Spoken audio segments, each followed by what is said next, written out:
Hey, welcome to Power Hill. I'm Sav, and this is Kieran. Here to battle mental health through the lens of nerdom.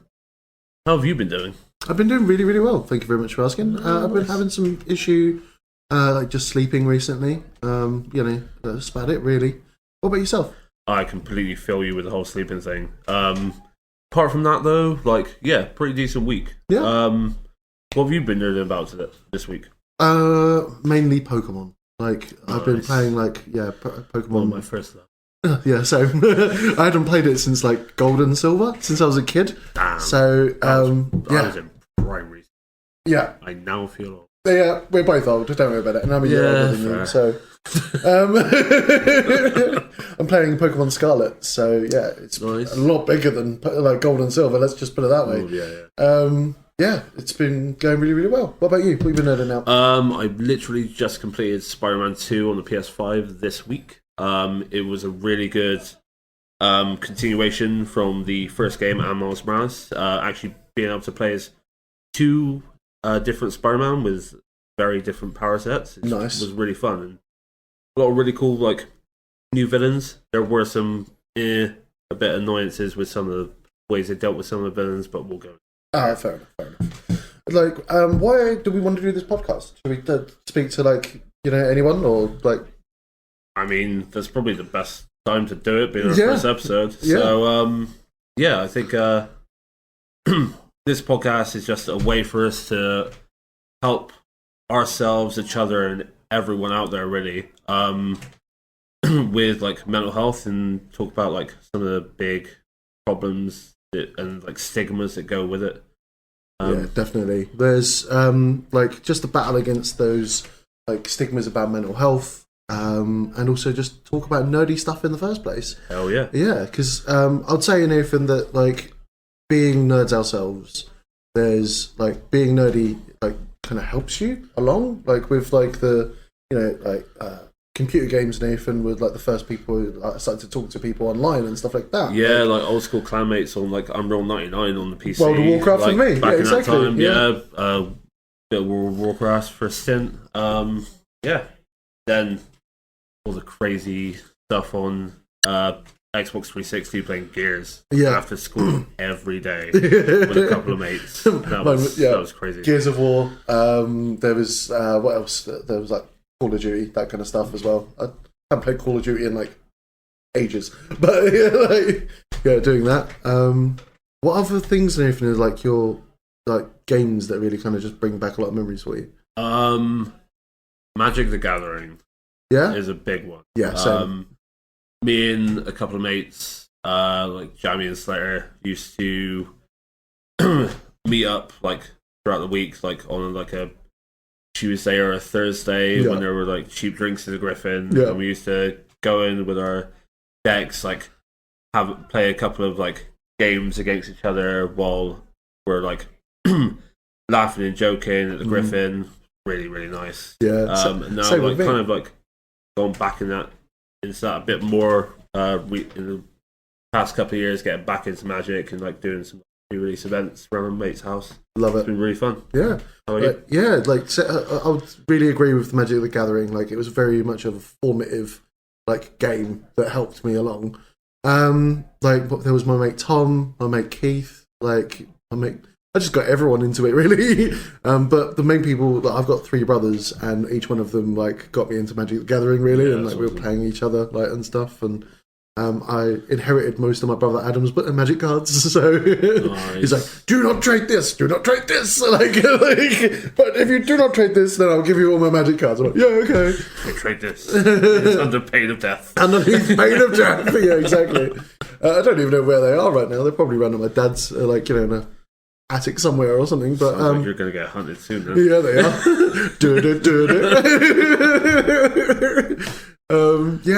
Magic the Gathering. I remember sitting in my flat, right, and we were listening to Godsmack and Disturbed constantly, just and playing Magic the Gathering. Nice. It's some formative years. Oh yeah, we used to play around Slater's old house, listening to Devin Townsend and Tool while just blitzing each other at Planescape. Yeah.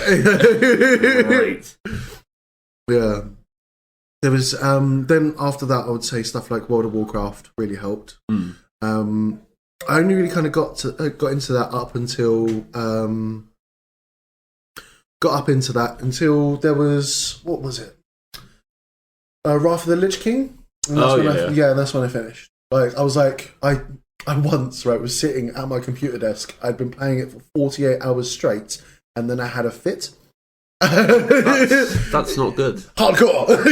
That's like what you hear about, like the random people who die playing computer games. People die in as soon as that happened, caps and shit. Yeah, exactly. Like, no, don't. As soon as that happened, I'm like, that's enough World of Warcraft. I uninstalled it. And I was just like, nope, this is not happening again. At least you actually did that. And just go, this is just a setback. I will keep my addiction. This is but a flesh wound. I need to be pruning some noobs. Fuck my own health, yeah. Who cares about that? Yeah. No, come on. No. Yeah. Mental health, actual health. Yeah, and then... Not what this podcast is about. not at all, is it? Cough. There was so many games where I would... that you can... For years I was playing Final Fantasy. You ever get into Final Fantasy? Oh, massive. I... Like, hot take. My favourite Final Fantasy is Final Fantasy VIII. The junction system and also the card. And also the card. Also I completely get that. In a Final Fantasy ever. Yeah. Triple Triad. Absolutely excellent. Favourite character is Zell, just because he is just a crazy idiot. The fisty, yeah. Hell yeah. Phrasing. Yeah. Fisting, yeah. Yeah, it's like, I know a lot of people's main love is 7. Everyone loves 7, right? Everybody does. I think it just got too overhyped for me. Fair. And I like the game, but I don't see why everyone loves it as much as too. Oh, dude. And that is some... I know. That's some fine talk right there. I know. But I have to stay true to myself. You need to speak your truth. This is what I've thought for the longest period of time. Yeah, fair. Sorry. Not sorry. See, I love 7, but I would say one of my favourites is probably 10. Nice. 10 is amazing. Yeah, because I've played Blitzball until my eyes have bled. It's I got so good at it. we were playing it around one of our mates Crashes, me and my mate Caleb. And we literally got to a point in the story just so we could play Blitzball. Yeah. And only played Blitzball. Yeah. because it was such a good minigame. Number one, right, if anyone struggled to get the eject shot, I would then just step in and I got it every single time. Hell yeah. Number 2, as soon as you've done... I used to win the first Blitz tournament every single time. And then stepping out, and then I would just stand at that one save point where it goes, oh, you can play Blitzball now, and I'm like, yes. Yeah, it's weirdly such a nerdy sports game, with also the most nerdy variation of Football Manager you could ever get. It really was. Yeah, it was Football Manager, but it was Blitzball, and I hated football. So yeah, that's fair. Yeah, I think another one of my favourite Final Fantasies. I love how we're just going on a Final Fantasy tangent. I'm here for it. Yep. Is 6. Yeah. 6 is absolutely incredible. See? And also has one of the best villains of all time, Kafka. Yeah, but 6 is great, but comparing 6 to Grandia, I love Grandia. Yeah. It's so good. Maybe. It's I was more into Grandia than 6. That's fair. It's just kind of in that kind of zone frame. I love the fact with 6, it's just we're at the start of the game. Yeah. The villain has destroyed the world. What the hell do we do now? Yeah. It's almost like weird, post-apocalyptic, crazy isn't it? laugh. It's just like, yes. Yeah. Fair. On point. Fair. Right, so I think we've gone on a tangent now. I would say is some of our mental health background. Yeah, we can do that introduction. Of course. Do you want to start or should I? I'll start if you fancy. Yeah. So my name's Kieran. If you didn't get it from earlier, There's mainly. Do you want like personal backgrounds or like my work, that kind of stuff? Let's fucking go. Let's go. Yeah, Let's just fucking go. All right, cool. So I have, for my entire life, pretty much, I have suffered from post-traumatic stress disorder or complex post-traumatic stress disorder as well. They're kind of two separate things. And depression, anxiety, throughout my entire life, I've like suffered from that. Then I've also done like a lot of work for like I worked for the ambulance service for like 2.5, 3 years ish. Yeah, I then also did like I've done like Nightline Samaritans as well. So like, I've always wanted to help put the world a bit more back together again. Like just always have done. Good. Like there was a really cool meme the other day about a supervillain takes the shit that happened to them and then pushes it onto everyone else. But a superhero, takes all the shit that everyone else has given them and then makes sure that nobody else goes through the same thing. Yeah. And I'm like, that's what heroes do. Massive Boy Scout Superman. Yeah, exactly. Yeah. There's like what else? Like I'm in therapy at the moment. This really, really deep therapy down at the hospital. To like help to like just help me to manage my CPTSD and stuff. Going very, very well. Very well. Really difficult. I've done a lot of crying the past few weeks. Like I've done a lot of like contemplation. Like my PTSD is running riot inside my own head. Yeah. But it's this weird duality of that I feel worse, but I also feel better at the same time. Like no, I get that. I completely get that. Like you're kind of shifting through the shit, but you're getting better at it. Like you feel like ass, but you know you're getting to a point. Yeah, you're on the right path. Kind of like kind of like if you're like drowning and like out on the seafront. Yeah, and like you bob up and you see yourself closer to the shore. Yeah.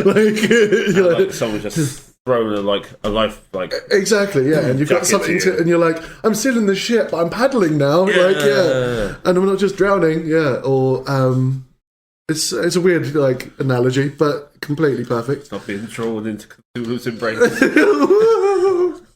Cthulhu's embrace. No, I can go on a tangent about that too. He's such a good writer. It's like poetry. Is an awful person. Yeah. Well, back in those days, yeah, but let's just not. Let's not. Let's not. No. That could be for another episode. Yeah. Yeah. There's that's about it for me. What about for yourself? So really up to. How are you feeling? Getting better. It's been a hard year. I've like since I can remember really. I've suffered from anxiety, depression, and ADHD, which I didn't really get it was ADHD until quite like recently in my years. Yeah. But everything just makes sense now. And it's just nice to have that. Even if it's just like I haven't got a lot of things to really help me with it right now, which I'm trying to acquire and everything. But just to like have that whole knowledge of like, yes, this is the reason why things have happened and why you've reacted to certain ways. Like probably thinking back and going like, oh, I don't actually have all this dread in like things about like these past events. Now I'm thinking, right, so I was put into a certain situation. I dealt with it like that because of a certain thing. And I kind of get why now. Yeah. Like those interactions aren't just like a, what? What the hell? Why the hell am I like this? They're like, been there. Actually, I'm not as bad or was like as bad as I thought I was. Nice. Understanding a situation just kind of lets some of the weight of it off, doesn't it? Yeah. Also lets you heal more because you kind of like take the aspect and rethink the whole thing and just go, actually, I should cut myself some. Yeah. Like there's no point burdening myself with all this like negative energy and everything. Just like let go of it. Just like try and just help yourself. Don't bog yourself down with all these like heavy emotions all the damn time. Also, that like some of like the understanding of that you're only human. Yeah, like, definitely. You're allowed to make mistakes. Yeah, everybody does, and you don't have to be perfect. Like, no. Like I got really fixated on like I need to be perfect to be lovable, or like I need to be perfect to be like so these. Like it's an unhelpful mindset. Like it might be able to like help you a little bit in like the short term, like kind of make you really motivated to try and fix yourself. But then you're sitting there and burning the candle at all ends, and then chucking it into a furnace. You know, like and it's like it's no. It's also like that whole thing of like things that other people have gone through. Like, yeah, you can take some like information that some parts of that may help you, but don't focus on their thing, because we're all different people. We all react to things differently. We've all gone through a lot of different things. So if something perfectly works for someone else, like it might not work perfectly for you, and that's okay. It's the same thing that happened. Sorry for cutting you off. Fine. There's with Addy's Man Club. Like when we're going every single Monday, ladies and gentlemen. Yep. And really good. Really good. They're really, really great. They have. It just kind of helps you with perspective, doesn't it? Yeah, definitely. Not just like talking about your own problems that week or anything. Just like actually hearing all these like other guys sat around you and like hear like the plights and things that they're going through every week. Just like puts everything, as you said, into perspective. And, yeah, it's really like freeing to know that like you're not the only one going through things. Yeah, definitely. It's just really, really handy. Like, really happy we found it. Yeah, I know, right? I'm glad that you invited me along as well. Yeah, like, definitely. It's been great. Well, I was like in my own head going like, can't do this on my own. No, I'm gonna not go. I'm just gonna sit in my room, play video games, and ignore this helpful thing that might be here. And I went, actually, fuck that. Who's a bit of a legend? Let's message Kieran. He'll definitely be up for this, and he'll go with me, and it'll help him as well. Yeah. So let's just do it. Yeah, exactly. And yeah, it has been really helpful. Like we've been going pretty much every single week, unless there's Dungeons and Dragons that kind of interfere with it. We can go into Dungeons and Dragons now, or we can go into more mental health stuff. What do you fancy? I continue with my, as I said about like it's been a bit of a difficult year for me. Yeah. Just wanted to put that in perspective. Yeah, that's good. This might be a hard talk. Don't know.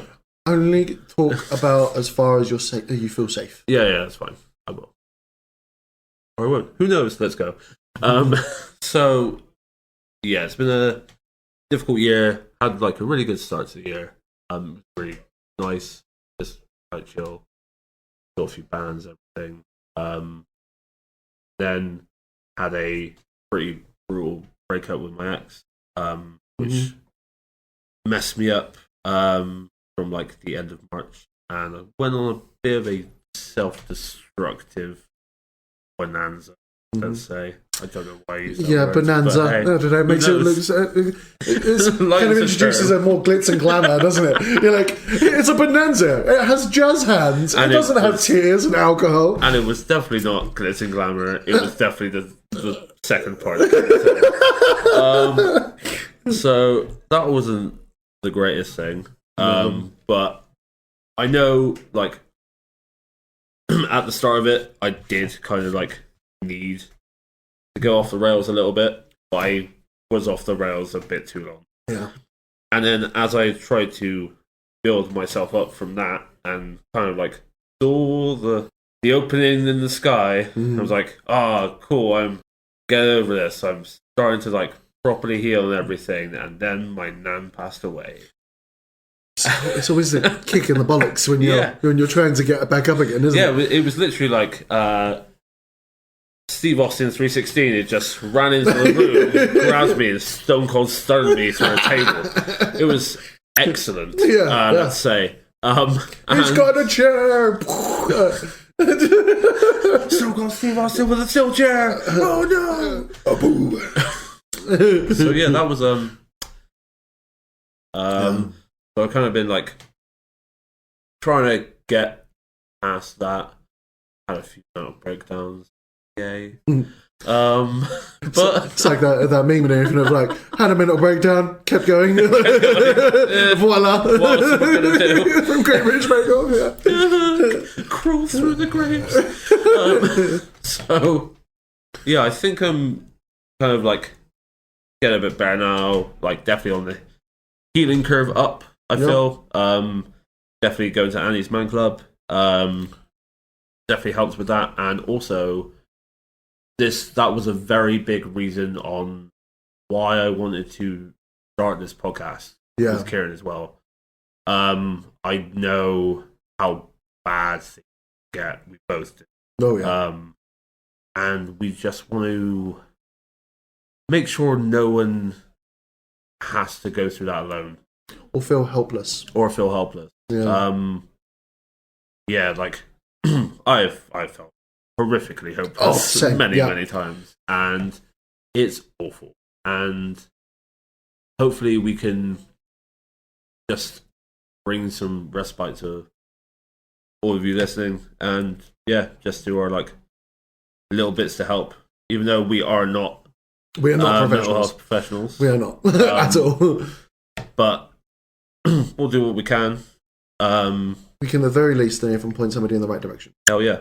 And there are call that person. They're professionals. Many good professionals and stuff. There is. And like near the end of the show, we're gonna go through like quite a few of the groups and just like helpful things out there that you can like contact, and like you might get some instant help from them, or like get put on like a waiting list or something. But like any help's help. Yeah, any help is a help. And also when you're never alone. Exactly, you're never alone. And I always think about it like falling through a hole, right?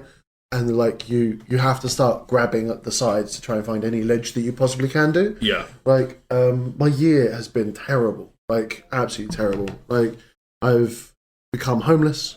I was going through a whole bunch of mental health stuff beforehand. My PTSD just got worse and worse and worse. And I didn't feel like there was any way out other than like to commit suicide. And I definitely. It's like, sorry guys, by the way, trigger warning for all of this. Sorry about that. And then there was like I tried to commit suicide several times throughout this year. I haven't really told very many people about it. And then I was getting help with the AWP. The AWP is the Avon and Wiltshire Partnership Trust. They're the mental health team in Bristol, if anyone doesn't know that.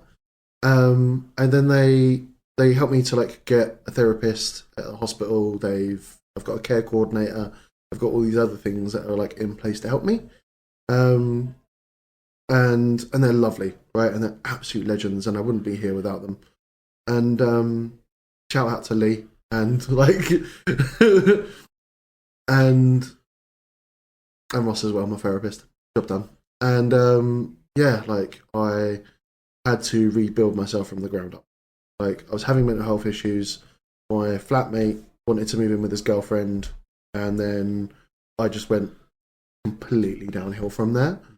And it's been since I've been homeless that I've been rebuilding my entire life back up again.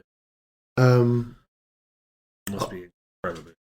Yeah, I try and do that with like PTSD, CPTSD, and I would like to say I'm very proud of you though. Thank you, bro. Like proud of you too. Yeah, man. Thank you. And now like I'm like still looking for places, but I've also got a roof over my head. Like I'm kicking ass with therapy. I'm starting a podcast, which was like, which is epic, but also highly anxious. Definitely. And I feel like I'm more me than I've ever been. Like I feel a lot more behind my own eyes, if that speaks to anyone. I completely agree with you on my like focus this year as well. Yeah. Like I'm now unapologetically myself. Yeah. And we're in our 30s now. It's about time we should be. Yeah. Don't like me. Yeah. Have fun. Yeah.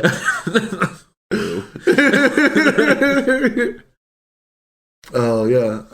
But yeah, the main point of all of this is that even when all of the chips are down, you've been kicked in the nads and like you've been like shot in the face or like all these like it just decapitated. Decapitated metaphorically as well. Like and like there is a way out. Like definitely. Always. And also, Nathan, don't do a permanent solution to a temporary problem. Definitely. Like there's always help. There's always help. Just even if you speak to just like one of your friends. Yeah. Just open up to one of your friends. Random strangers as well. If you feel comfortable enough. Like I always kind of do a vibe check when I meet new people. Yeah. Like I'm like, how much can we talk? Like sometimes people do find it easier to open up to a complete stranger than they do like Absolutely. some of the closest people about certain issues. So. Yeah, that's why therapists exist. They are professionals in the field, and also like it's somebody separate where you can just air out your bullshit and then talk about your bullshit and try and organize it and like help to yourself to get better. Yeah, definitely. I think as well, like one thing that I've been able to like nip inside the bud was the feeling of having to be perfect. Not sure, we talked a little bit about it earlier, didn't we? But it's that you are human. Like you're allowed to make mistakes. Like I'm just going to reiterate it again because it's everyone really makes important. Mistakes. It's really super important. Yeah. Like no one is a perfect being. I was going to say godlike being, but if you look at a lot of gods in comics, like religion and everything, they're not very perfect either. Oh no, hell yeah! So, like the Norse mythology or the Greek mythology, I'm gonna turn into a goose and then like Greek gods and goddesses, the full-on aspect of hotnesses.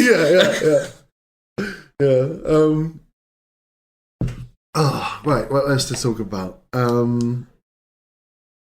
Should we say where we are today of the Bristol Independent Gaming? Yeah. This is a very special place to me, by the way. You know a lot more about this place than I do. Oh yeah, I do. Take it away. I basically lived here when I moved up to Bristol. There's we're in Bristol Independent Gaming today. They are a really, really great location for anything nerdy. They've Warhammer. They do Warhammer. They do all of like the board games. They also do any kind of tabletop gaming as well. There's like a little shop here, and they do food as well. It's really cheap as well for like booking a table. We booked this room as well. It was like £6 each. They're just wonderful, and like they're great owners as well, and just a really good vibe. Like it's really safe as well, like safe for everyone and anyone. Like there's for like anything from like for all walks of life, for just nerds, like people who like are on the fabulous spectrum, like anyone like trans people as well. Like all of Ellen's kids are trans, and it's a really, really safe place for anyone, like absolutely anyone. That's really good. Yeah, that's what we need more of in the community as a whole. Yeah, I'd say. Yeah, exactly. Just in all of the community, isn't it? Like, it's so safe here as well that you can like leave your phone and your wallet down on a table with like hundreds of people around, and then step outside, go for a vape or a smoke or something, and then pop back in, and nobody's touched it. Like, it's one of the safest places ever. And when I moved to Bristol, I basically lived here, like, because this was like a little me being able to go out, and like I brought some of my friends from like friend Oscar and Charlie, and like I met all those guys through working for the ambulance service when I was moving up here, and then just got them into nerdy stuff. they were like, no, I don't want to pay 40k ever again. It's just like an absolute hole of just losing all of our money. And I'm like, look at this miniature. And that's all it took. Like, look at my little Death Guard army. Oh, wonderful. Did someone say plastic crack?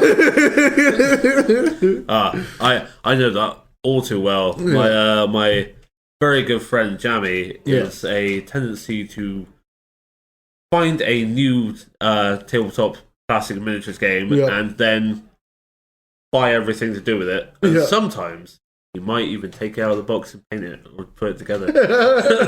Sometimes you have the stack of plastic shame. Also, sorry for Jamie for calling you out, but hey, happens. We love you anyway, Jamie. We love you. You know it. Yeah. Need to get back into 40k to be honest. Definitely. I'm in the same aspect as your friends before you make them get into it. That's okay. I'll show you some of my Death Guard figurines. Expensive thing. It is. Yeah. But I would play Nurgle, as you know. Yeah. Nurgle. But I'd also not want to step on your toes, so I might.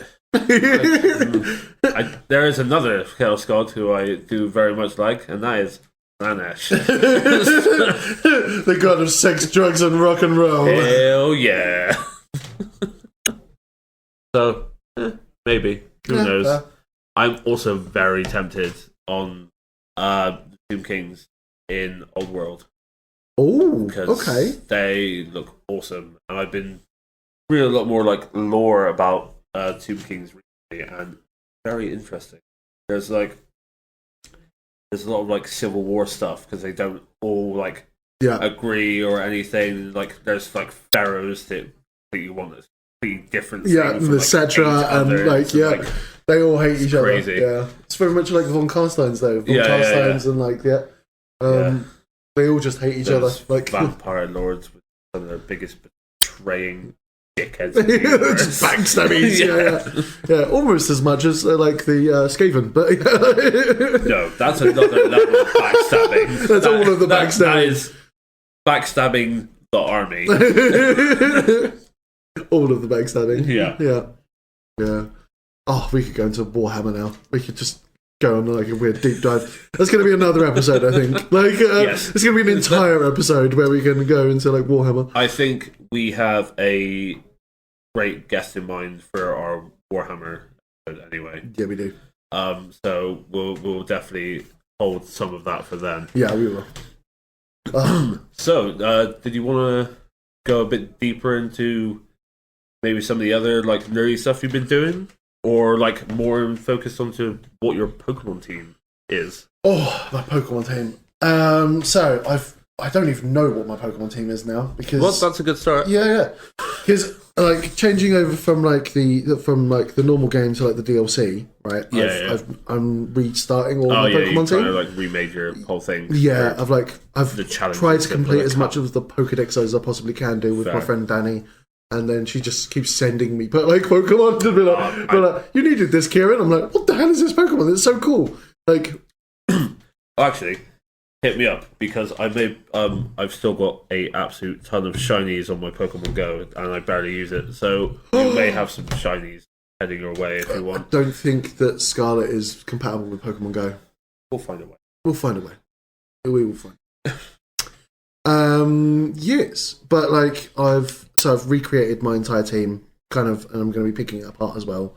I've been using there's a Clancy and cheat. You essentially fly to the north, part of the map.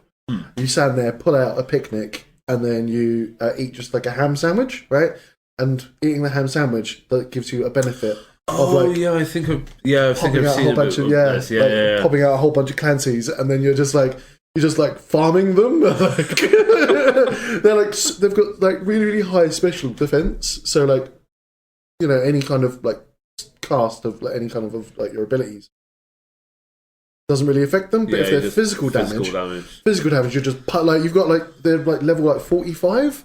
And you're sitting there with a level 20 and everything, you're just punching through them. You're oh yeah, I've got somebody with low kick here. There we go. Boom, it's super effective. Boom, it's super effective. It's just, and I went up like a crazy guy windmilling in a hole. Exactly. Yeah, exactly. Just just all of the Clancy's, just pink things just flying left and right. I'm very glad you didn't say myths. Big myths. And eggs just flying. What have you done? What have you done? You're not supposed to murder them. Why? They've just fainted, obviously. Yes. Yeah. Yes. But yeah, you can level up with it from level 50 to 60 in about 5 minutes. And it's just it really ups your experience. So, yeah, it really does. Cool. So what have been like some of your favorite actual Pokemon that you discovered? Like maybe new Pokemon you discovered. Oh yeah, let's say Since you haven't played since like Gold and Silver. Oh, okay. So one of my starter Pokemon was Quaxadil, like which he walks like Captain Jack Sparrow. He's just like. Just like, the trots that like Johnny For our Depp does. audio listeners, Kieran was doing the Jack Sparrow run. And we call him like Captain Jack Sparrow because he dances as well, and like he just kind of walks around with that Captain Jack Sparrow kind of like with the arms up in the air and just some of my other ones, I've just been really, really excited about finding like original like Pokemon from like 1 and 2. Nice. Yeah. I found a Cyndaquil the other day, and I was like, yes. When I found I got a Charizard now as well, and I'm like, that's going in the team. You gotta have a Charizard in the team, obviously. Yes. Charizard is best boy, best tiny dragon boy. Yeah, because he is damn short. Which is ridiculous. Yeah. He's only like... When you see him in like the anime, when you're growing up, it's like, oh, he's gigantic. Yeah, like the size of like 2 or 3 buildings. And then, and then you look at him in the Pokedex, it's like, oh, you're like 5'2". Yeah. It makes no sense, does it? What is this? Yeah, what is this? Like... like a Dragonite as well. Like he's about 6 foot. Like you're like, come on. Like okay, yeah.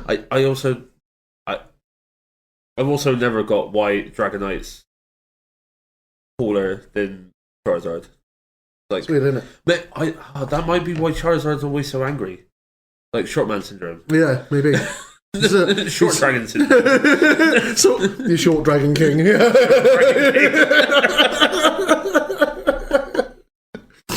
Oh, I love it. Yeah. He's not actually dragon type, which is weird. Yeah, that always confuses me. There's like that. There's a mega evolution in one of the previous games where he can be fire dragon. Yeah, but it's the only time he's dragon.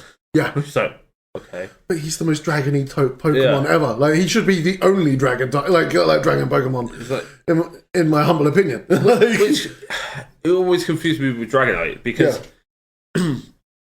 The fact that the 2 evolutions before Dragonite look nothing like him. No. They're blue, they're like Dragonite. And Dragonite just does look like a cuddly Charizard. Yeah. Which I always found confusing. Yeah. Dragonite is just a cuddly Charizard. Yeah, it's like... Yeah. Slightly paler with slightly smaller wings. I don't know why those wings work to like lift them up. They don't look like he should be able to fly. Which is another reason why it's like... I think like Dragonite really should be kind of like a dragon fairy type. Yeah, it definitely should. Yeah. Yeah, it's really weird. Yeah. But it doesn't have to make logical sense. It's Pokemon, I mean, of course. You have a point. Yeah. But I like seeing... Making make sense, yeah. Same. Shouldn't. Same, definitely. Like... So what about Spider-Man? Oh, well... So I really like Spider-Man 2, being it's like, well, one of the greatest things is the fact it incorporates the symbiote arc, and we get Black Suit Spider-Man, which is one of the most badass suits Spider-Man has ever had. Yep. And also one of the greatest storylines. It creates Venom and the symbiotes. Yep. Which are... obviously, as anyone knows, some of Spider-Man's greatest villains. Oh yeah, definitely. Like I've never been massively into comics, but like definitely like Tobey Maguire. Like you're a lot more into comics than I am. Oh, massively. No contest. No contest at all. But like like Tobey Maguire and everything with like him being the symbiote and everything, and just being a complete douche like half the film. Yes. Yeah, such a meme. But yeah. Also, I would like to strike that film from the record because that is the worst variation of Venom that has ever been put to anything. Yeah. And also, I know the 3 Venom films are not supposed to be very good. I liked the first one just because the look of Venom and everything. Mm-hmm. The second, Carnage's look was absolutely incredible. Yeah, I completely. But they screwed Carnage over completely. Why? What's the difference? Like, was he so much better? Like, he just seems so weak compared to what Carnage should be. Like, Carnage is supposed to be like kind of like top tier symbiote, like one of the most brutal and everything. It's just like he just didn't seem as powerful, and they kind of like the storyline. Oh, okay. Eh. It's always better in anything in a book than it is on a movie. Also, they essentially put what would be Scream, the symbiote Scream, into it, but they didn't give her a symbiote. She just had these vocal powers, so she was just like a weird, like villainous black canary, but nowhere near as cool. Yeah. So it's just like, what? Right. So you have a symbiote universe you're trying to do. Yeah. Why are you not giving all of your bad guys the symbiotes? Yeah. You idiots. Anyway, tangent from those films. I haven't watched third. Probably not going to watch it because they are trashing my love for Venom. But yeah, some other like comics that Spider-Man 2 takes from, which is really cool, is some aspects of like Absolute Carnage and the King in Black, but molds it into Venom being like the main antagonist of those arcs instead of it being Carnage or the King in Black. Even though later on in the comics, Venom does become the King in Black. They're doing the whole Venom War thing in the comics at the moment, which looks absolutely insane and crazy and has a lot of time travel. Always confusing. Definitely when Marvel do it. Time travel can always be like a very touch and go thing. Yeah, it can be done really well. Yeah. Or horrifically. Horrifically. And there is no middle ground. There is no middle ground whatsoever, is there? Like Back to the Future? No. There are so many holes in that as well. Like, where did the old Marty go? Like, stuff like this. I love watching like Cinema Sins, stuff like that. Yeah. They're just picking at all the things that are just wrong and would not make sense. Yeah, exactly. Weirdly enough, I would say that the best way that they've done it in recent history is just the entire Endgame. Yeah. Like, they've had to, going to a time period, stealing an item and then coming back again, because it doesn't actually change anything as long as you put the item back. Then perfect, because you're not actually adjusting anything. Like, then where did your self go, and how the hell did you even find it if you had nothing else? Like, it's very true. Yeah. That one thing I would have loved to see, even if they made it as just like a little like mini film or something. Yeah. Like showing Cap going back to all the timelines and putting everything back. Yeah. Like, I think that would have been great. That would have been great too. Yeah. But I'm going on another tangent about the MCU, but I do really hope that the MCU starts to go up on a rise again, because it's really stagnating. Like, I do find that it kind of went. The films really started to be a bit off and things. Like, the Eternals and the newest Ant-Man film were not very good. I haven't seen Black Panther 2. I still need to watch it. It's really good. Me personally, I think it's really, really cool. good. I will try and watch that soon. And like the Marvel series on Disney Plus, like they started off. I thought they started off really strong. But then there's been a few that have been like not as amazing. Like Echo had some really good parts, but it wasn't as good as I think it could have been. Yeah. There's a couple others which I forgot. That's how much I actually care about them. Fair. Moon Knight was exceptional. Yes. I thought that was absolutely amazing. I really, really, really enjoyed Agatha all along as well. But I've always liked like the occult side of like DC and Marvel and stuff like that. DC is better than Marvel. Hashtag just saying, in my personal opinion. But I love them both, but there are certain things each other do better. Yeah. Like Sandman, friggin' love the series, friggin' love the books. Like, it was so fun. Yeah, like, I love like DC's like DC do a lot of like really good like Elseworld things, which like Sandman is in and stuff like that. And I do find that DC do Occult better. Yeah, and like Satana, like massive hitters in that kind of like world. But as I was saying, talking about Spider-Man, yes, Venom, and then we went into a tangent. Cool, yeah. Let's skip that tangent because I can't remember what I was going to say. But they've also in Spider-Man 2, they've like the main villain you open the game with is Kraven, and I've always thought Kraven's quite an interesting like villain, being like the hunter just wants to like hunt the most incredibly powerful enemies and he's just like this guy. He doesn't really have like any real supernatural powers or anything. Yeah. He's just done so much fighting and has so much like ability, like training, and just like done everything. He's just kind of like the Punisher. Yeah, Punisher for like giant like beasts and monsters and such things. Please tell me he doesnn wear like one of the old English like safari hats or anything. No, he doesn't. Oh golly, like the guy from Jumanji or something like. Bullets, bullets. You're welcome for that mental image. There we go. But yeah, they kind of take from Kraven's last hunt, being it like he's starting to round up like all the supervillains. Yeah, and literally just trying to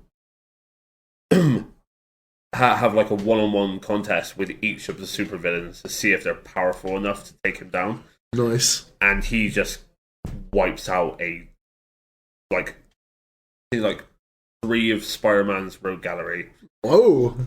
Yeah, kills the Vulture. Yeah. Which is a bit bullshit because Vulture has cancer in this universe. I'm like, oh, man. Like, really? You could have just imprisoned him or something. Yeah, Kraven, you're just beating up a cancer survivor. Like, chill out. That's always wrong. No. And he kills Scorpion in one-on-one combat. That's pretty brutal. Okay, that is really, really brutal. And I can't remember the third one, but yeah, it's really, really good game. Really strong. They do a very interesting thing. Spoiler for how this goes. When you fight Kraven for the first time, in the black suit, you kind of like have a half and half fight, with half of it, the first half being you as Spider-Man fighting Kraven, and Kraven is hard as nails. Whoa. He is very, very, very difficult fight. Yeah. It's probably the biggest like difficulty curve in the game at that point.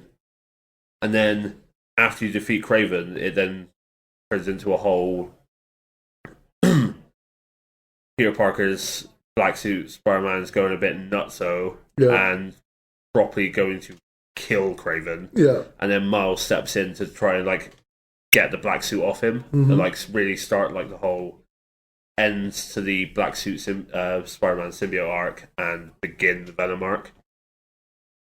And then later on, which is another big change, is instead of it being Eddie Brock who is Venom, it's actually Harry Osborn, which is a weird twist. But when he gets the symbiote back, it does a really cool thing that I've not really seen in a lot of games, but you actually take control of Venom as Spider-Man's been like hit to the side and knocked out, and you get to play as like the terrifying Venom just going off the rails, absolutely blitzing through Oscorp, just decimating everyone. And then shortly after that, you then fight Craven as Venom. And that is a much, much easier fight. Yeah, sounds it. Because you are just wiping the floor with him. Like, he finds out he's got like a few things that he's like learned from fighting Black Suit Spider-Man, like certain things hurt, but more like Sonic, like emissions and stuff like that. But you just go to town on him, and let's just say Craven finally gets his wish. But yeah, I think that's everything I have to say about Spider-Man. Can I talk about Dota? Yeah, I have no idea about Dota or anything like that. I just know I'd like to stay away from quite a few of those style games. MOBAs, yeah. The communities, let's just say, maybe a little bit toxic. Maybe a little bit toxic is very underplaying. I was just trying to be nice. Although I have, like, so I've been playing Dota since I was in, like, uni. Many moons ago. Many moons. Many moons. Yeah, so, like, I was, like, I played it with, like, my old flatmate, like, Harry, and then, like, we just started making friends through it. It was really good. Like, I normally play the ADC, which is the attack damage carry. Like, and just the amount of friends I've made through it. Yeah. Like, I've made friends, I've got, inside my guild, right, I've got, like, friends who are in, like, loads of people in Sweden. Don't know why, just, I collect a lot of people from Sweden. Fair. Yeah, like, it's going off your love of Pokemon things. Yeah, just, probably. Just throwing Pokeballs at Swedish people.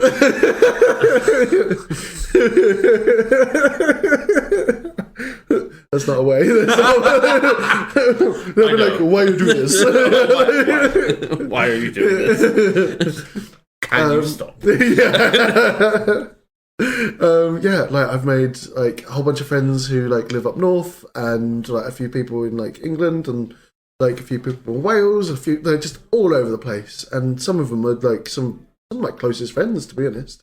I've been speaking to them for well over a decade. Like, online friends, I think, are really integral for, like, mental health. Oh, massively. Yeah, I've got, like, a few mates. My mate, Technado, who lives up in Cheshire. Yeah.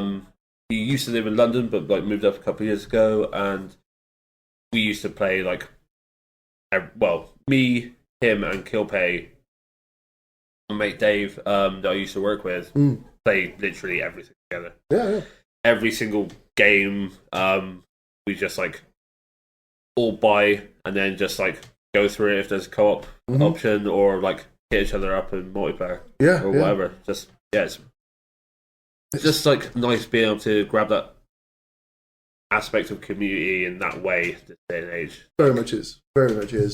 Like, you'll have, like, community, you can also make, like, really personal relationships as well.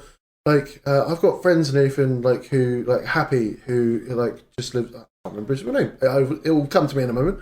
Like, his name was Happy Panda, okay? Like, it just gets stuck there, you know? I mean, it, like, people's gamer tags are their real names. Yeah, they are. I really like. Like, mine's Pestilence. Yeah.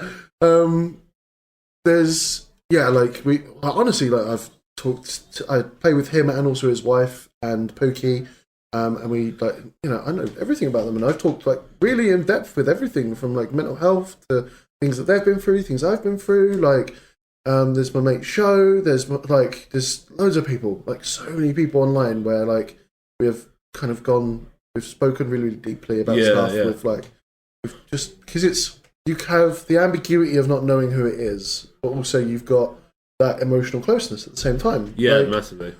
When you've been playing for somebody for decades, do you know what I mean? Like, you're like, well, you know what? Like, you're actually a really decent human being, and, like, you kind of get to know them. I've been playing with that group of guys for, like, let's say, like, they're, like, coming up to 20 years. Yeah.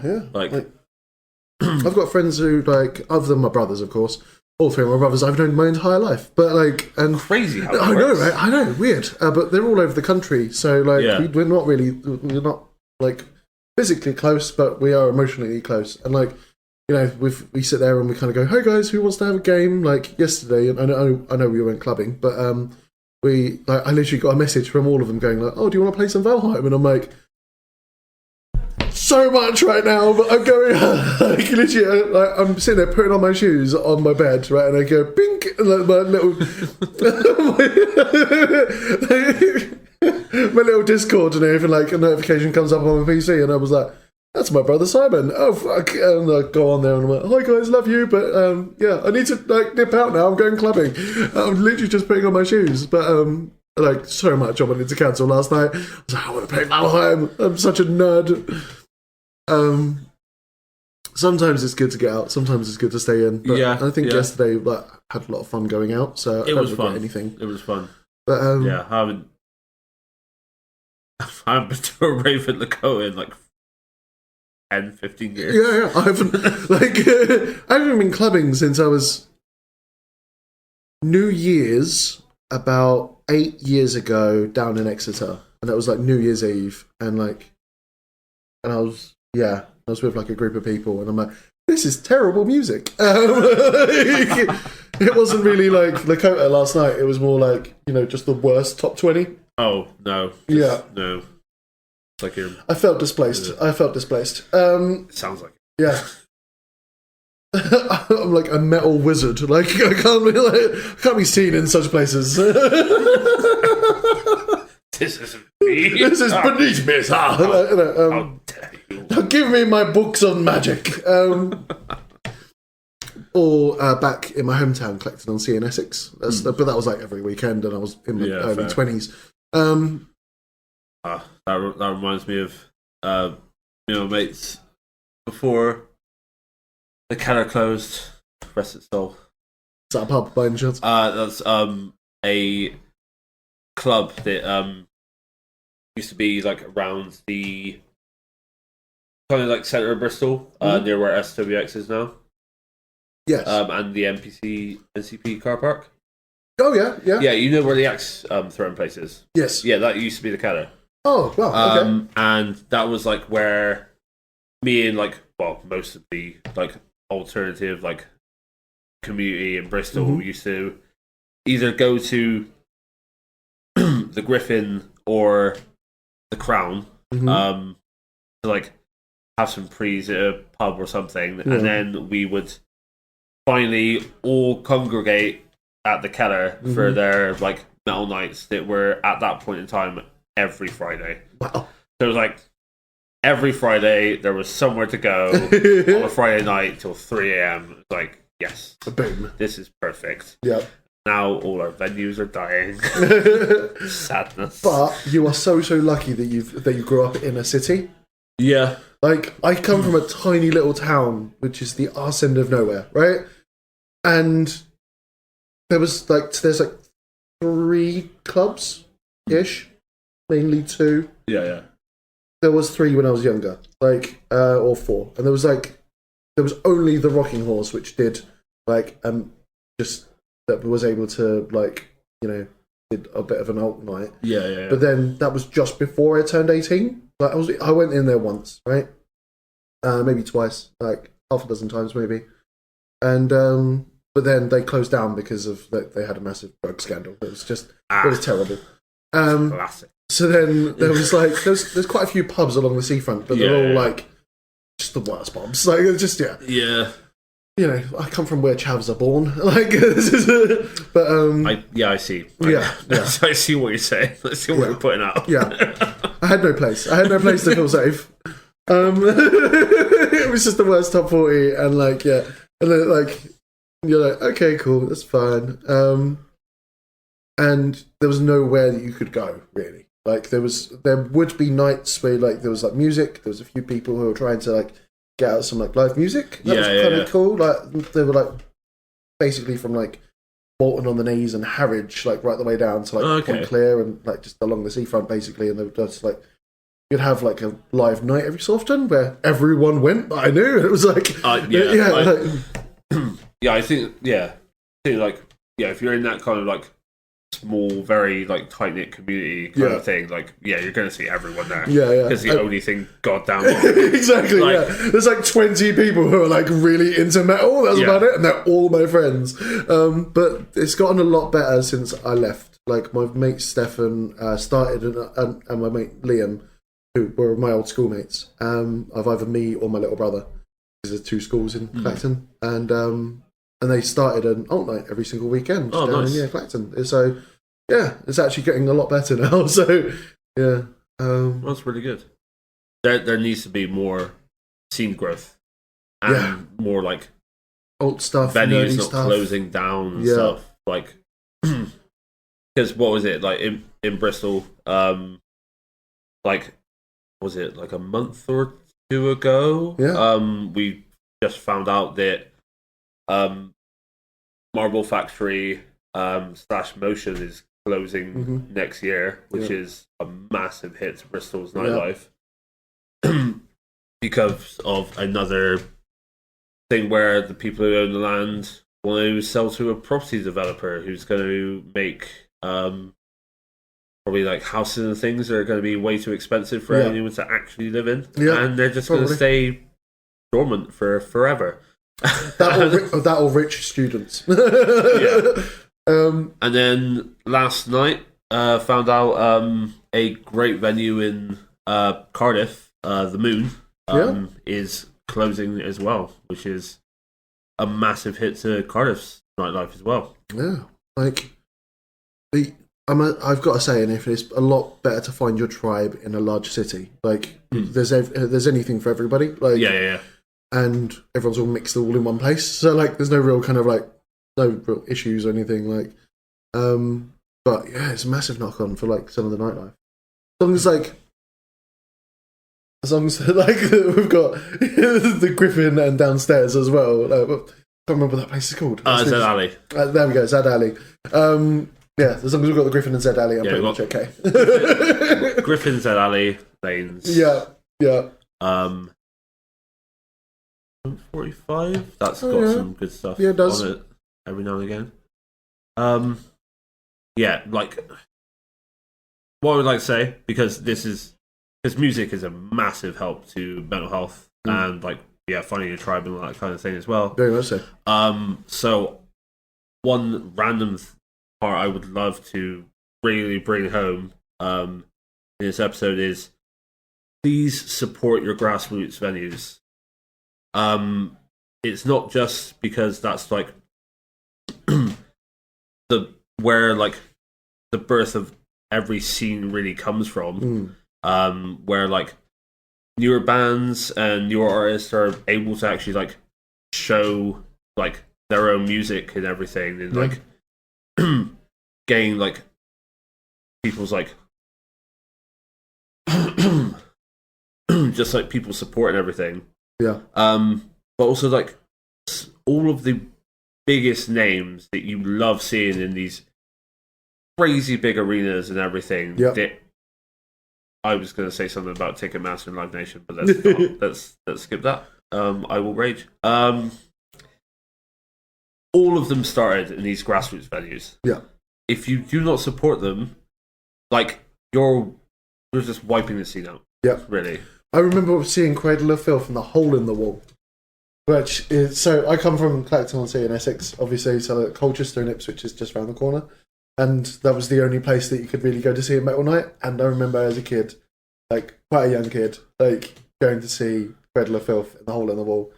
Cradle of Filth is a massive band, right? Like everyone's heard in like the metal scene about Cradle of Filth. I remember talking to Matteo when we were in the Golden Lion up Gloucester Road quite a few months back, and they were saying they saw Municipal Waste there, who are massive in the thrash scene, and they played this on this tiny little stage. And later on as well, there's a church that's also a music venue in Colchester, and I saw Cradle of Filth there, and that is the absolute best setting to see Cradle of Filth. Just like long stained glass windows and like just and like you walk out and step out and you're having a cigarette right next to a graveyard and you're like, this is the dream. This is the dream. Powers by little goth art. Yeah, it does. It's just like, little thing. Lovely. Like I would also extend to the point as well, where like not just like your like music venues as well, but also your local nerd places, right? Yep, true. There are so many gaming places like in like different cities, different towns. There's like there's little communities like, everywhere. Like for me, it was Bristol Independent Gaming. We like when I first of all moved to Bristol under the very terrible times, like it was right in the middle of lockdown, and I had nobody. Right, I didn't know anyone. Had my flatmate who I knew, and that was it. Right, I then started to Google places. Just as things were starting to open up again. Yeah, you kind of decided to move to like Bristol on like hardcore or hard mode setting. Exactly, yeah. I just clicked hardcore. I like mental health issues, went through a bad breakup, like got a divorce, and I can't talk to anyone. This is how you play survival games. Exactly, yeah. And I found Bristol Independent Gaming, and I started to come down here, and I started to just paint a few miniatures, and like started to just sit around and chill with people. And then I also went to what's the place name that's right near the train station. It's now changed to like Lee Palmer's moved over to Excelsior now. Geek Collective. Yeah, it was the Geek Collective. Basically, Geek Collective are now partnering with Excelsior. Yeah. Now the Excelsior have moved into their brand spanking new store. It's opposite TK Maxx in Broadmead. Definitely check them out. It's right in the middle of town. You can't miss it. It's huge, and I love those guys. They're absolutely amazing. I must say, the entire community in Bristol for like nerdiness, like just everything that I really like from nerdiness right the way through to metal have been nothing but fantastic. Like I remember, so like when I first of all moved here, like coming to here, and then like my sister from another mister. I'm just going to call her my sister. Like she's been like my brother's best friend since I was like knee high to a duck. Makes sense. I think she remembers me in nappies. Like this is she's my sister. Okay, like she was like, "Oh, is anyone? I'm going to Bristol with a Dita Von Teese ticket," and then I was like, "Dibs!" Like as soon as she posted it, within like a second, it was like, "Dibs!" The day we met. Yeah, exactly. Yeah, and like went to Dita Von Teese, and then I was like, oh, there's also a pub just around the corner, the Griffin, because I remember googling it. And then I walked in, like, and I was just trying to look as prim and proper as possible, just in case, like, the goddess looked at my way. And I was waiting for my sister to be able to like park up, and she was coming from Wales. So, and then I walked in, and then there was this gentleman who like was hugging half a pint and was propping up the bar, and I said hello. And that was Sav right here. Don't hear myself called a gentleman, man. Well, thank you. You started to say hello, and that's where we became friends. You invited me out that weekend as well, didn't you? Yeah. So, because it was Wednesday, wasn't it? When I saw it was Wednesday. Yeah. I am a fiction social butterfly. You are. Like, considering that I found out later that you know everyone as well. Yep. Like, everybody knows Sav. Everyone knows me. Yeah. But, yeah, and then it was you and Matteo, and we got so drunk.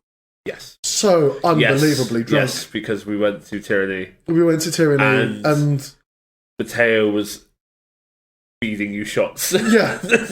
I was like, I haven't drunk like this since like I've drunk like this since like 2007. Like what the fuck? And I'm just like, I was outside having a cigarette, and you stumbled outside, and I was like, "You all right?" I love you, man. Wow. I love you too. You're smashed. Yeah, I was completely smashed. Glad you're having a great time. Yeah.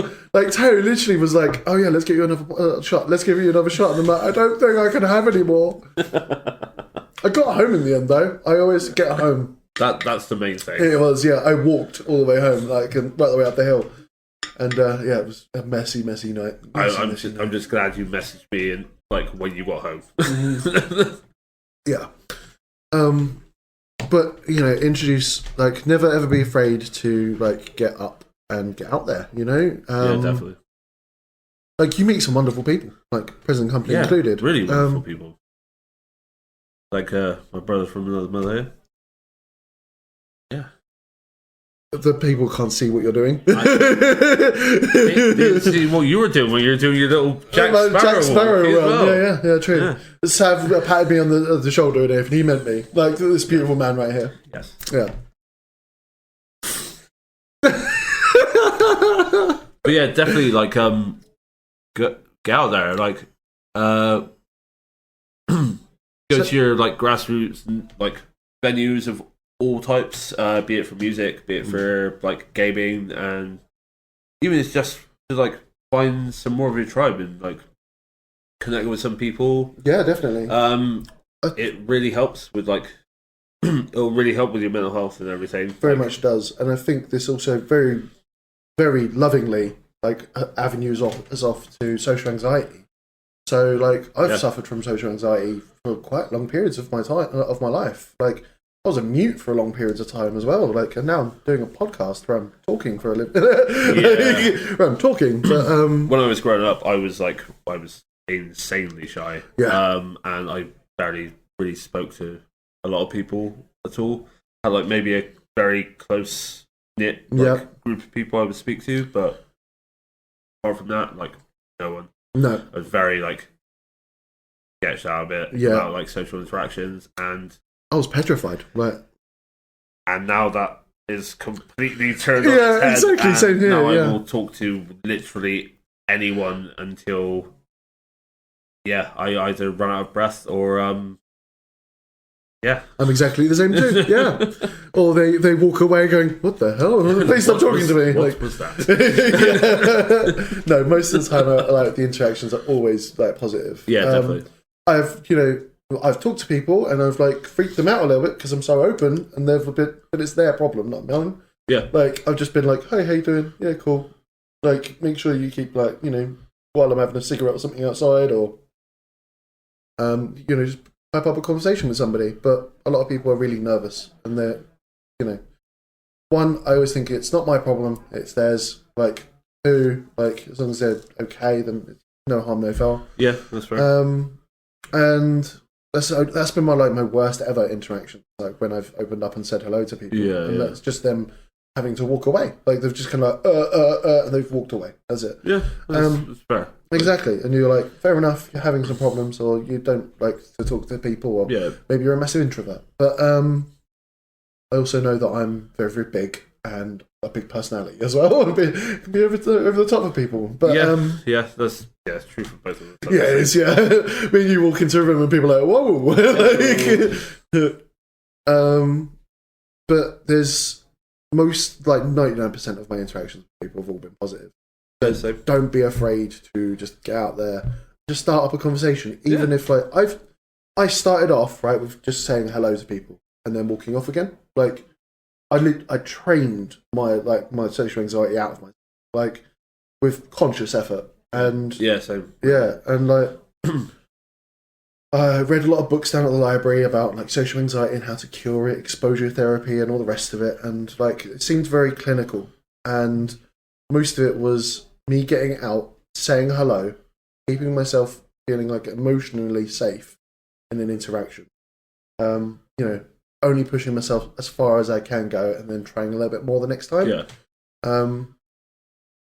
I got out. I started to talk to a lady on the bus, or the person behind the counter when I'm buying something, or just little interactions from there, and then it went on to being able to make friends with pretty much anyone. Yeah. I feel one easy way to just start talking to people is maybe you're outside the pub or anything, in a smoking area or something like that, and you might overhear someone's conversation and they're talking about something that you really have a liking about, could be a game, anything, TV show or anything. Mm-hmm. Just even just ask I'm really into that kind of thing too. Is it okay if I join this conversation? And then go from there. Yeah. Just you've put yourself out there. You've asked permission for you to be able to like be let in. Like you've done everything you can, really. And hey, see how it goes. But, like, any time that I've ever done that as well, they've been like, hey, yeah, of course. And then you can just start talking about it. Yeah. Like, please do. What's your take on this? Like, yeah. Massively. Yeah. And I've and especially in, like, the nerd, like, this is also why, a part of it, why we want to do this podcast, because, like, the nerd, like, scene, like, in, like, just everyone that I've ever met in the nerd scene, one, just as the same, like it's just as nerdy as you are, probably a little bit more. Yeah. Like, and they're all such very open, like about things. Like, very open. Talk about always up to like listening to someone's hot take on like, on, like one of the things that they love. Yeah, like, exactly. Yeah, like if you love like Warhammer, if you're in Bristol Independent Gaming, if you're like down at Excelsior, if you're like, or if you're going to like a metal bar or like anything else like that. Talking about like comics, like different like. Yeah, favorite bands. Yeah, exactly. Like bands, TV shows, anything. Books. Once in I've like met random strangers, and we were just sitting there and talking about like our different scenes in like certain like from like Friends to like everything else, or sitting there and just nerded out about what favorite Chaos God we have and why. Yeah, massively. Like, we've done that. We've done several. Yeah. We just agree. That was always the thing, though. Blessings of Grandfather Nurgle. Blessings of Grandfather Nurgle. I am pestilence. Hear me roar. Anyway, yes. So there was, I think, several resources as well out there, like to help you with either like social anxiety. Like the NHS website is actually really, really good. Like helps you to sleep. I've used it a couple of times. Same here. Like the sleep one is fantastic. Also, there's like so many. There's a bit too many to even mention all of them. But let's mention a few that we can remember. Definitely. As we said earlier, there's Andy's Man Club. Yeah. We are going to every Monday, which we have found are really helpful. Yeah. Definitely with like some of the stigmas and everything. So like males kind of like how like feel with mental health and stuff. Yeah, this is a definitely nice place to be able to talk. Yeah, definitely. Like there's like some of the like the mental health stigmas that we've found as men, like with like men don't cry, like we're not allowed to feel emotions, like things are weak and that kind of stuff. Yeah, some like real like just toxic masculinity kind of stuff that's been left over from like years and years. Just years and years, yeah. Like Nathan, thankfully my dad was very like anti against that. Like he told me, Nathan, about how it takes a man to cry and stuff, about how it takes courage and conviction of your own emotions. Yeah. That because if you're sitting there and crying, then you're feeling them, aren't you? You're not running away from them. Like burying them just is running away and stuff like that. There are several games and comics and whatever that make me tear up. Like, exactly. I ugly cried like a fucking baby to not the last episode of Dan to Dan, but the one before. Yeah. God damn, that hit me like a ton of emotional bricks. Oh. Anime does it to me all the time. Oh my god, wow. Please stop the water from my eyes. There's like, that's honestly like hearing other people kind of going through some similar stuff. Like our last session was really heavy, wasn't it? Yeah, like that was very, very gentleman heavy. next to me and Nathan, I was just like, do you want a hug, mate? Like, do you need anything? And he was like, no, thank you, I'm all good. And like just kind of patted him on the back. And like there's a few other people as well. It was really heavy, and like everyone was really accepting about it. It was lovely little like space. Like, it was tough, but like everyone felt safe, and like everyone was like everyone talking. Always feel safe there. Just like be able to actually like really reach out and like express yourself and like whatever like emotions you're going through. And like the comparison as well of like what other people are going through and like the things that you've kind of gone through as well. Yeah. And like that, there's that social kind of like reflection, isn't there? Where, yeah, definitely. Because we are all human. Like we're all like going through very similar things. We are not random mechs or aliens. We are human. Well, some people are. No. Yeah. I quite like being a transformer. Me, I like want to like turn into a Lamborghini or something, and it's like pretty cool. Yeah, I know, right? That would be. But Oh, the dreams. That's the dream. That's the dream. Only we were Warforged. If only we were Warforged. And then there's like there's Annie's Man Club. There's Mind as well. Yeah, Mind's really good. Not really, really good. There's like they've got a really good website. You can talk to them. There's the campaign against living miserably. Which is really great as saw well. Billboard coming. There was in. even there's billboards even like down the road, wasn't there? That was really good. Yeah. There's Samaritans. Mm-hmm. Samaritans. Yeah, definitely. I've used to work for the just for like a stint over at like university. I used to work for the Samaritans. Like they're great people. People who really love to listen. Yeah. Like and also I've used the Samaritans multiple times as well. And also NHS 111, both of them are very like safe spaces. Like you can talk about a whole bunch of stuff. Yeah, like, I've used them a couple of times. Quite recently as well, to be honest. Yeah, and also that they are only human as well. Like there's something called empathy fatigue. Like if somebody isn't vibing with you on the other end of the line, or not, you feel like you're not being listened to. Honestly, I hang up and just call again, like because somebody is probably going through something called empathy fatigue. Yeah, and like. It's not going to be constructive for either of you to do that. Like, just, hang up, call again. Yeah, sometimes you just hit your limit. Yeah, exactly. And just, hang up, call again. Like, same with counsellors as well, or therapists. Like, sometimes you have a therapist. Like, some people I find go, oh no, I've had therapy. Like, it's one thing. Like, I've had therapy. You've done 2 sessions. And you didn't like them and you ran away again. Like, yeah. But... like, find the right therapist for you. Like, unfortunately, I say this unfortunately, but we have to be able to try and help ourselves, right? Nobody can fix it for us. No. Like, we have to actively seek these things out and put stuff in place in our own lives to be able to actually, like, really cement this for ourselves. Yeah. We are responsible for the things that we can change. Yeah. And we're also responsible for the things that has happened to us as well. Which is a really hard thing to hear. Yeah, like, I have wished. I've gone, please, for fuck's sake, somebody just wave a magic wand to make it all fucking disappear. I've done that multiple times. Like so many times. Like you can sit there and like I've cried about it. I've gone but nobody's taking it away from you. Like they can't. I've raged out about this multiple times. You can't shovel another person's shit unless they pick up a shovel. Like they have to pick up the shovel. Yeah. You can just kind of help them and direct them and hand them a shovel and just don't push them into that grave. Yeah, exactly. Yeah. Just don't be like, well, eat your own shit. Like, don't do that. Don't do that. Just hand them a shovel and then talk to them about how to shovel. Like, look at me shoveling my own shit. Look, you can do this too. Like, craziness. We were both doing the action of shoveling. There's so much as well. Like, there's NHS 111 as well has literally saved my life. Yeah, multiple times. Like all of this year. So I spoke a little bit about it earlier, but I've actually tried to commit suicide quite a few times this year, and it's been really, really tough. Like, trigger warning. Yeah. Sorry. And like. 111 have sat there on the other end of the line with me, and 999 as well. They've sat on the line, on the other end of the line with me. Yeah, I've had that. Like, and like, I've been in like really dangerous situations and stuff like that.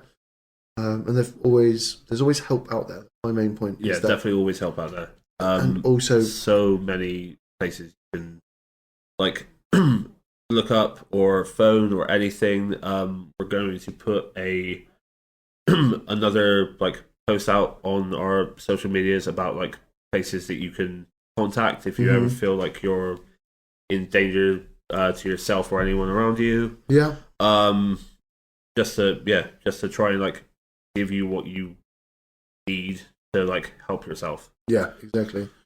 We'll like post like anywhere that we've found helpful personally.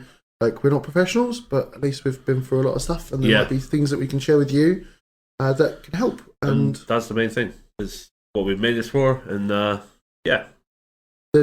also going to get some people who like to come in and have a chat with us and chat to you guys, like just some guests from all walks of life as well, because we understand we're two dudes, and we can't talk about all of the issues and some of the needs that some of you guys may have.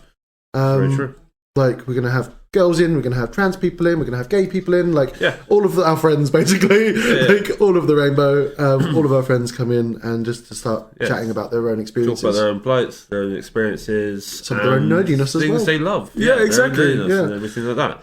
Also, if you do want to be a guest on the show, please email powerwordhill@outlook.com and put the title header as guest and just like a little message about like what you like to talk about and what nerdy stuff you love. Yeah, exactly. And it'd be great. We'll be more than welcome to go, we've got a few people in for this one and we'll make a date for you and then you can come and meet us. If you've probably already know us already, to be honest. But true. If you ever need to or if you ever want to, then please come along. It'd be great. Yeah, there's a few other ones as well I really want to cover.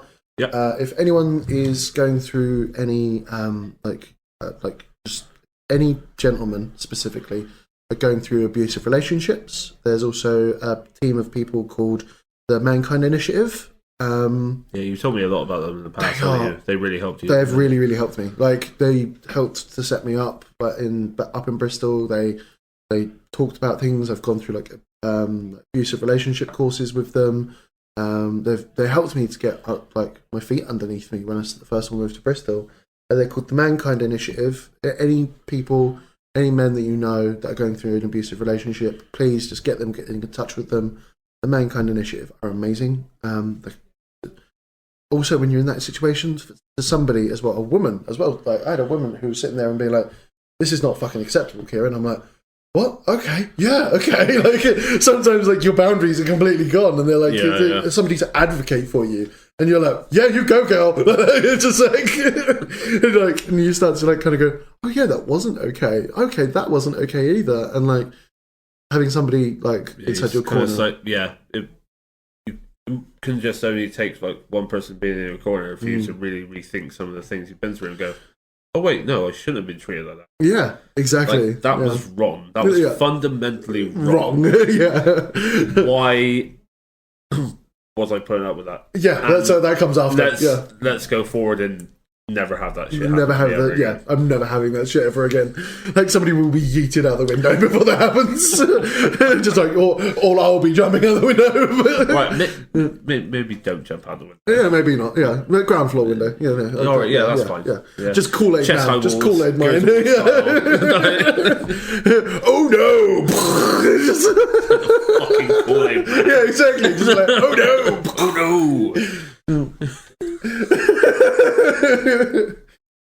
There's like the AWP in Bristol. They're a fantastic team. Speak to your doctor. Like, that's always the first point of call, I think. Definitely. Kind of mental health support. Your doctor. Your GP.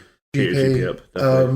Not even just to get tablets, just also to get like referrals done. Yeah, referrals massively. They can also do like, they've been helping me through my ADHD referral at the moment. Love it. So they started to help me from like getting like some meds to then like being like to push me towards the AWP. Yeah. And yeah, it was really, really good. Really, really good. Anything else you want to cover? I think no, I don't think so. No? I think this has been good. Yeah. I think helpful.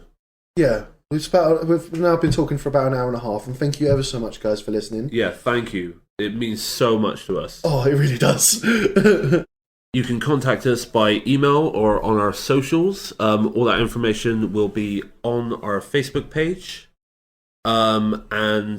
Just hit us on Instagram or anything. We will have Twitch and some things like that, like YouTube and things coming Discord soon, and Discord. Over to you, Karen. Yeah, thank you ever so much for listening, guys. It's been fantastic just to be able to chat to you for the last hour and a half. And please just look us up if you've got any questions. If you wanted to come back onto the show, it's absolutely fine. Please just give us an email or a message, whichever you'd like. Yeah. And thank you ever so much for listening. Thank you for listening, guys. until next time, we have been your hosts, Sav and Kieran. we have been Powered